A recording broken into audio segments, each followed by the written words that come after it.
میرے بھائیوں اور دوستو، اللہ تعالیٰ نے انسان کو جسم اور روح ان دو چیزوں کے مرکب سے پیدا فرمایا ہے۔ جسم کے بننے کا نظام اور ہے اور روح کے بننے کا نظام اور ہے۔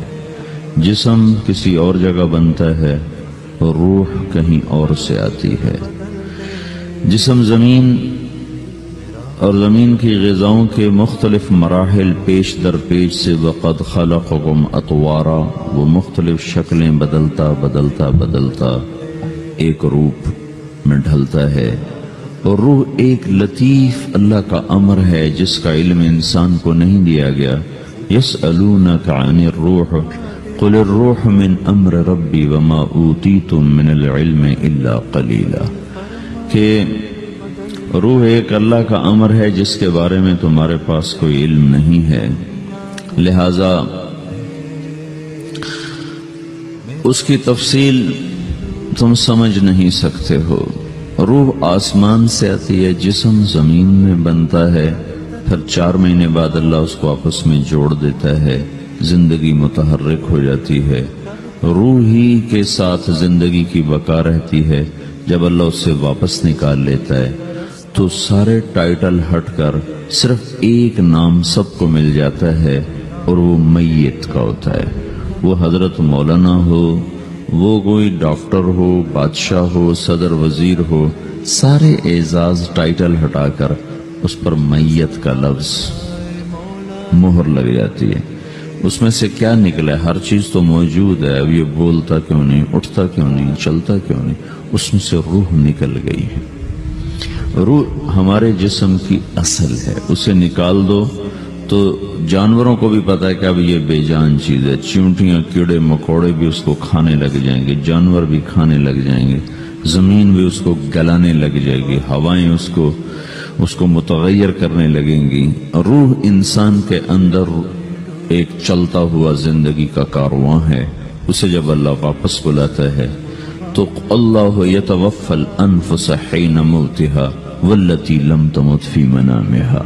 موت کیا چیز ہے؟ اس کے 200 جواب ہیں سائنس کی کتابوں میں، اور 200 جواب بذات خود بتا رہے ہیں کہ یہ ایک جواب بھی ٹھیک نہیں ہے، اور قرآن ایک جواب دیتا ہے اور وہی حرف آخر ہے، قل یتوفاکم ملک الموت اللہ یتوفی الانفس حین موتها۔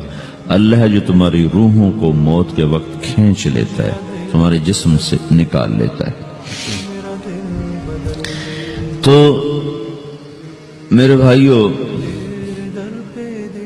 موت کے وقت انسان 2 کیفیت میں ہوتا ہے۔ کچھ لوگوں کی روح ایسے نکل رہی ہوتی ہے کہ ان کے رگ رگ میں وہ پھنس رہی ہوتی ہے۔ وَلَوْ تَرَى اِذْ يَتَوَفَّى الَّذِينَ كَفَرُوا الْمَلَائِكَةُ يَضْرِبُونَ وُجُوهَهُمْ وَأَدْبَارَهُمْ۔ کاش تم دیکھ سکتے وہ منظر جب اللہ کے فرشتے نافرمانوں کی روح کو نکال رہے ہوتے ہیں تو ان کے منہ پہ بھی مارتے ہیں، ان کی کمر پر بھی مارتے ہیں۔ اور اخرجوا انفسکم اليوم، نکالو آج اپنی روحوں اور جانوں، اب تم بچ نہیں سکتے ہو۔ وہ پیچھے ہٹنا چاہتے ہیں، رب ارجعون، مجھے واپس کر دے تھوڑی دیر کے لیے، لعلی اعمل صالحا، اب میں پورا ٹھیک مسلمان بن کے چلوں گا۔ تو اس کے جواب میں ہوتا ہے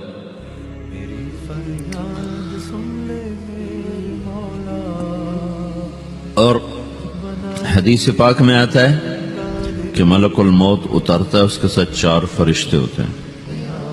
وہ 4 فرشتے آتے ہیں، اس کی پٹائی شروع کر دیتے ہیں۔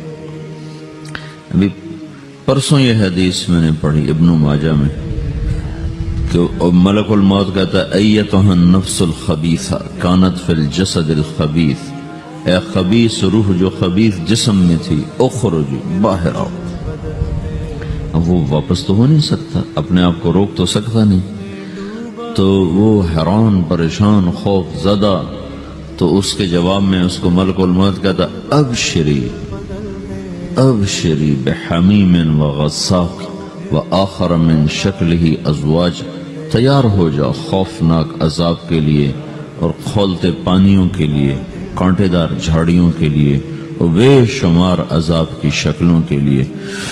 تو اس کی روح کو جب کھینچتے ہیں تو رگ رگ سے وہ کٹ کے نکلتی ہے، تو سارا وجود زیر و زبر ہوتا ہے، سکرات کا درد ساری دنیا کے دردوں پر حاوی ہے۔ جب اس کی روح نکلتی ہے اور اس کو لے کر آسمان پر چلتے ہیں تو دروازے پر پہنچتے ہیں تو اندر سے فرشتے پوچھتے ہیں کون ہے؟ کہتے ہیں فلاں فلاں کا بیٹا ہے۔ کا نفس خبیثہ فی الجسد الخبیث، یہ تو وہی بدماش ہے جو بدماش جسم میں تھا، یہ وہ بدبخت روح ہے جو بدبخت جسم میں تھی، اس کے لیے آسمان کے دروازے نہیں کھل سکتے، اسے واپس کر دیا جائے۔ تو آسمان کے دروازے لا تفتح لهم ابواب السماء ولا يدخلون الجنة حتى يلج الجمل في سم الخياط، کہ ان کے لیے آسمان کے دروازے نہیں کھلیں گے اور ان کے لیے جنت کے دروازے نہیں کھلیں گے، پھر یہ وہاں سے نیچے گرائے جاتے ہیں جو اللہ کا قید خانہ ہے سجین۔ وما ادراک ما سجین کتاب مرقوم، وہ تمہیں خبر نہیں کہ وہ کیا خوفناک قید خانہ ہے جو اللہ تعالیٰ نے بنایا ہے، اسے وہاں دھکیل دیا جاتا ہے۔ پھر قیامت تک اس کے لیے انتظار کی گھڑیاں ہیں اور عذاب کی شدت ہے۔ اور جب کوئی نیک آدمی اللہ تعالیٰ کے دربار میں جانے کا اس کا وقت آتا ہے تو اللہ تبارک و تعالیٰ فرماتے ہیں ان الذین قالوا ربنا اللہ ثم استقاموا تتنزل علیہم الملائکۃ الا تخافوا ولا تحزنوا وابشروا بالجنة التي كنتم توعدون نحن اولیاؤکم فی الحیاة الدنیا وفی الآخرة ولکم فیہا ما تشتہی انفسکم ولکم فیہا ما تدعون نزل من غفور الرحیم۔ جب کوئی نیک مرد عورت کے جانے کا وقت آتا ہے تو اس کے لیے بھی فرشتے آتے ہیں اور آ کر اس کو خوشخبری دیتے ہیں اور آ کر اس کو تسلی دیتے ہیں کہ آپ غم نہ کریں، پیچھے والے بھی آپ کو مل جائیں گے، آپ خوف نہ کریں، آگے ساری منزلیں آپ کے لیے آسان ہیں، آپ کے لیے جنت بھی تیار ہے، رب بھی مہربان ہے۔ اور حدیث پاک میں آتا ہے کہ ملک الموت اور 4 فرشتے آتے ہیں، وہ 4 فرشتے اس کو سہلاتے ہیں، دباتے ہیں کہ موت کا درد اسے محسوس نہ ہو، اور ملک الموت فرماتے ہیں ایتھا النفس الحمیدہ کانت فی الجسد الحمید اخرجی، اے نیک روح جو نیک جسم میں تھی باہر آؤ، کیا کرو؟ وَأَبْشِرِي بِرَوْحٍ وَرَيْحَانٍ وَرَبٍّ رَاضٍ عَنْكِ غَيْرِ غَضْبَانٍ، آپ کو بشارت ہو آپ کے لیے جنت تیار ہو چکی ہے اور وہاں کی ساری نعمتیں آپ کے لیے میسر ہو چکی ہیں اور اللہ آپ پہ راضی ہو چکا ہے اور اللہ آپ پہ خوش ہو چکا ہے۔ اس پر اس کی روح کو نکالا جاتا ہے، پھر سارے فرشتے اس کو استقبال کے ساتھ جب آسمان پر لے جاتے ہیں تو اندر سے پوچھتے ہیں کون ہے؟ کہ فلاں فلاں کا بیٹا، فلاں فلاں کی بیٹی۔ کہتے ہیں نفس حمیدہ فی جسد حمید، یہ تو نیک روح تھی جو نیک جسم میں تھی، مرحبا بہی، اس کو ہم سب استقبال کس کا کرتے ہیں، اور ایک دم آسمان کے دروازے کھلتے ہیں، پھر وہ پہلا دوسرا تیسرا چوتھا سارے آسمان پار کرتا ہوا اللہ پاک کے عرش کے نیچے کے جا کر، مرد ہے یا عورت، وہاں جا کر سجدے میں سر رکھتا ہے اور اللہ تعالیٰ فرماتے ہیں ہاں اس نے ہمیں خوش کیا، ہم اسے خوش کریں گے، اور اس کو عافیت کے ساتھ وہاں آسمان میں، پہلے آسمان سے لے کر اللہ کے عرش تک یہ سب ویٹنگ روم بنے ہوئے جہاں اللہ اپنے اپنے درجات کے مطابق جنت والوں کو ٹھہراتا ہے، اور وہ انتظار گاہ ہے اور وقت ختم ہو جاتا ہے، لہذا انتظار کی جو تکلیف ہے وہ بھی ختم ہو جاتی ہے۔ وقت ختم تو انتظار کا احساس ختم اور ٹائم کے گزرنے کا احساس ختم۔ تو جیسے اصحاب کہف کو اللہ نے غار میں داخل کر کے تو غار کے اندر سے وقت کو نکال کے باہر پھینک دیا، باہر 300 سال گزرے، اندر آدھا ہی دن گزرا تھا۔ وہ جب اٹھے تو وہ 25 برس کا نوجوان 325 سال کا ہو کے نہیں اٹھا، وہ 25 سال کی عمر میں اٹھا ہے، نہ ناخن بڑا ہے، نہ مونچھیں بڑی ہیں، نہ ان کی داڑیاں لمبی ہوئی ہیں، چونکہ تو زندہ تھے، مر نہیں گئے تھے، تو زندہ کے تو بال بھی بڑھتے ہیں، ناخن بھی بڑھتے ہیں، لیکن وہ اس طرح اٹھے کہ 300 برس گزر گئے اور 25 برس کا نوجوان 25 سال کی عمر میں اٹھا ہے، 20 برس کا 20 برس کی عمر میں اٹھا ہے، اور وہ کہنے لگے کم لبثنا، بھئی کتنا ٹھہرے ہیں؟ کہ یومن او بعد یومن، لگتا ہے کوئی دن آدھا دن ٹھہرے ہیں۔ وہ صحیح کہہ رہے تھے، باہر اللہ تعالیٰ نے وقت کی گھڑی کو چلائے رکھا اور اندر غار میں اس کو سوئچ آف کر دیا، نکال دیا، یہاں وقت کو داخل نہیں ہونے دیا، تو وقت کے گزرنے سے جو بھی اثرات مرتب ہوتے ہیں وہ ان پر مرتب نہیں ہوئے، تو وہ آدھے ہی دن کے بعد اٹھے ہیں، باہر 300 سال، اندر آدھا دن. یہی کچھ اللہ تبارک و تعالی برزخ میں کر دیتا ہے، وقت کو ختم کر دیتا ہے، گزرنے کا احساس نہیں ہوتا ہے. تو اس طرح میرے عزیزو، یہ دو موتیں ہر انسان دیکھتا ہے. جب وہ جنت کے فرشتوں کا استقبال دیکھتا ہے یا جہنم کے فرشتوں کی مار اور پٹائی کو سہتا ہے. رابعہ بصری رحمت اللہ علیہ کا انتقال ہونے لگا تو انہوں نے رات کو فوت ہوئی تو انہوں نے اپنی خادمہ کو بولا کہ فرمایا کہ کسی کو بتانا نہیں، جب میں مر جاؤں تو پڑوس میں 2-4 کو بلا کر نا میرا جنازہ پڑھوا دینا، اور جس کرتے میں تہجد پڑھتی تھی وہی میرا کفن بنا دینا، اور صبح بے شک لوگوں کو بتا دینا، میرے مرنے کے بعد میری میت کو رکھنا نہیں، فوراً دبا دینا. جب ان کا انتقال ہوا تو انہوں نے پڑوس کے 2-4-10-20 آدمی بلائے اور ان کو تدفین تجہیز سب کچھ ہو گئی. صبح شور مچا کہ وہ رابعہ بصری کا انتقال ہو گیا. تو اگلے دن وہ خواب میں اس خادمہ کو ملی اور کہا بیٹی تیری بڑی مہربانی، تو نے میری وصیت کے مطابق عمل کیا. اس نے دیکھا کہ انہوں نے ایک خوبصورت سبز لباس پہنا ہوا ہے. تو وہ فرمانے لگی، انہوں نے سوال کیا کہ آپ کے ساتھ قبر میں کیا ہوا؟ تو وہ کہنے لگی کہ میرے پاس منکر نکیر آئے تھے اور مجھ سے کہنے لگے من رب کی، تیرا رب کون ہے؟ تو میں نے کہا سبحان اللہ، 40 برس جس کو میں نہ بھولا سکی اس کو 4 ہاتھ زمین میں آ کے میں بھول جاؤں گی. ان کا 42 برس کی عمر میں انتقال ہوا تھا.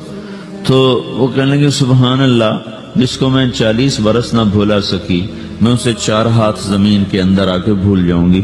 تو منکر نکیر کہنے لگے اس کا کیا حساب لینا؟ پھر انہوں نے پوچھا کہ وہ آپ کا وہ کرتا کہاں گیا تہجد والا جس میں آپ کو کفن دیا تھا؟ کہا وہ اللہ نے مجھ سے لے لیا ہے اور میرے اعمال کے خزانے میں رکھ دیا ہے. قیامت کے دن میرا وہ کرتا بھی میرے ترازو میں تولا جائے گا اور مجھے یہ لباس پہنایا ہے جو جنت کا لباس ہے. یہ بھی ایک موت ہے. اس طرح بھی لوگ مرتے ہیں. اور دوسری بھی ایک موت ہے، ہمارے علاقے کی بتا رہا ہوں، اپنے علاقے کی. ایک ذمہ دار مر گیا، اس کی قبر کھودی، ساری بچھوؤں سے بھری ہو، ایسے جیسے چیونٹیاں پھر رہی ہوتی. تو انہیں وہ بند کر کے دوسری کھودی، ساری بچھوؤں سے بھری ہوئی. پھر وہ بند کر کے تیسری کھودی، ساری بچھوؤں سے بھری ہوئی. قبرستان میں اتنے بچھو کہاں سے آ گئے؟ یہ زمین کے بچھو نہیں ہے، یہ آخرت کی بلائیں ہیں جس کے ساتھ اب اسے قیامت تک رہنا ہے اور گزارا کرنا ہے. تو یہ 2 طرح کی موتیں روزانہ لوگ مرتے ہیں، روزانہ لوگ مرتے ہیں. جب نماز کا وقت ہوتا ہے ملک الموت ساری دنیا کا چکر لگاتا ہے اور دیکھتا ہے کون پڑھ رہا ہے کون نہیں پڑھ رہا، کون پڑھ رہا ہے کون نہیں پڑھ رہا.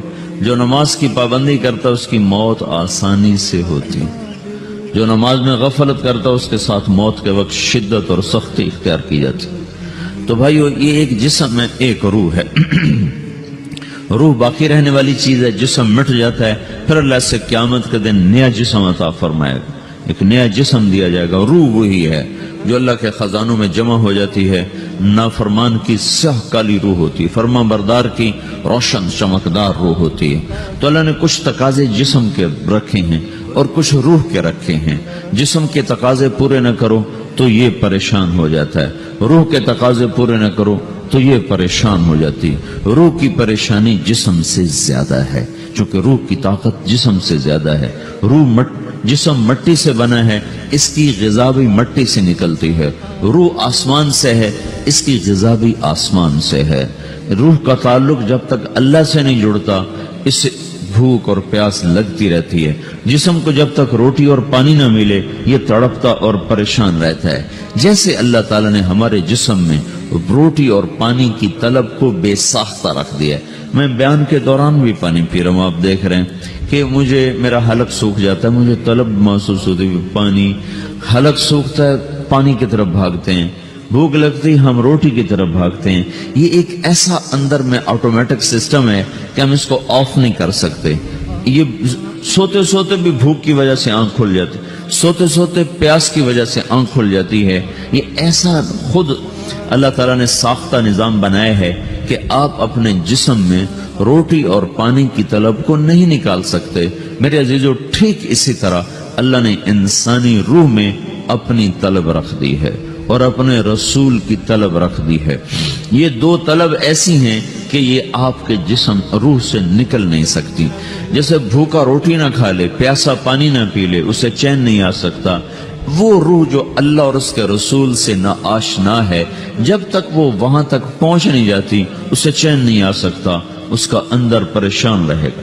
1997 میں جب جنید جمشید سے میری پہلی ملاقات ہوئی تو اس نے مجھ سے یہ سوال کیا کہ مولوی صاحب، ایک پاکستانی نوجوان جس گلیمر کو خوابوں میں دیکھتا ہے، وہ گلیمر تو مجھے زندگی میں ویسے ہی حاصل ہے، میرے چاروں طرف زندگی کا رقص ہے، اور میری زندگی کی ہر خواہش، ہر تمنا پوری ہے، اس کے باوجود میرے اندر اندھیرا ہے، میرے اندر خلا ہے، مجھے لگتا ہے میں وہ کشتی ہوں جس کا کوئی ساحل نہیں، جس کی کوئی سمت نہیں۔ www.darsulquran.com تو ایسا نہیں ہونا چاہیے۔ ایک عام لڑکا تو کہتا ہے ہائے کاش یہ ہوتا، اس کو وہ نہیں ہو رہا تو پھر وہ پریشان ہے، ہائے یہ ہوتا، ہائے وہ ہوتا۔ تو میں تو ہائے نہیں کرتا ہوں، میری تو ہر لذت اور خواہش میرے سامنے تشتری میں سجا کے پیش کی جا رہی، میں کیوں ایسا کر رہا ہوں؟ میں ہائے ہائے کیوں کر رہا ہوں؟ میرا اندر ویران کیوں ہے؟ میرے اندر میں خلا کیوں ہے؟ یہ وہی خلا ہے کہ وہ روح کی پیاس کو شراب میں بجھانا چاہتا ہے، وہ روح کی پیاس کو لڑکی میں بجھانا چاہتا ہے، وہ روح کی پیاس کو موسیقی سے بجھانا چاہتا ہے، وہ روح کی پیاس کو دنیا کی رعنائیوں میں 5 سٹار ہوٹلوں سے بجھانا چاہتا ہے۔ روح کیا جانے روٹی کیا ہے، شراب کیا ہے، پانی کیا ہے، عورت کیا ہے، موسیقی کیا ہے، گھنگرو کیا ہے، پائل کیا ہے، چھنکار کیا ہے، روح کو ان چیزوں کی کیا خبر؟ امریکہ میں ہماری ایک جماعت تھی تو 4 لڑکے 2 لڑکیاں، 4 لڑکیاں 2 لڑکے مسلمان ہیں۔ تو ایک لڑکے کا نام رکھا تھا ابراہیم، اور اس کو جب پڑھایا نا کلمہ، انہوں نے کہا ہائے، انہوں نے کہا ہائے، اور دونوں ہاتھ یہاں رکھے سینے پر، دل پر، کہا ہائے۔